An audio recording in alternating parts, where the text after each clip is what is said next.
ஒரு சீரியஸான டிஸ்கஷன்ல இந்த விஷயம் நடந்ததுன்னா நிறைய பேர் அந்த டிஸ்கஷன்ல அவுட் ஆயிடுறாங்க. என்னன்னு சொல்றேன். எமோஷனல் மேனிபுலேஷன் அப்படிங்கிறது என்னன்னா, ஒரு விஷயத்தை எமோஷனலா நம்ம அட்டாக் பண்ணும்போது ஆப்போசிட்ல இருக்கிறவங்களுக்கு என்ன சொல்றதுன்னே தெரியாது.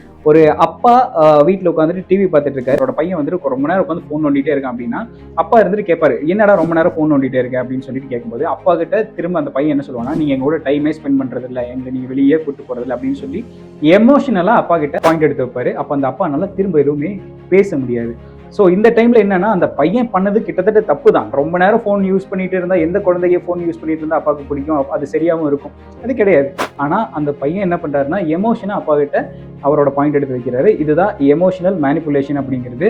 இந்த மாதிரி எமோஷனலா ஒரு டிபேட்குள்ள ஒரு பாயிண்ட் எடுத்து வைக்கிறது கண்டிப்பா தப்பு தான். அந்த டிபேட்டுங்கிறது உங்களுக்கு பாயிண்ட் அட்வைஸா பேசணுமே தவிர எமோஷனுக்கு அங்கே வேலையே கிடையாது. இந்த மாதிரி அடிக்கடி எமோஷனலா உங்ககிட்ட டிபேட் பண்ற உங்களோட ஃப்ரெண்ட்ஸ்க்கு இந்த ரீலை ஷேர் பண்ணுங்க. இந்த மாதிரி கண்டென்ட்ஸ்க்கு என்ன ஃபாலோ பண்ணிக்கங்க.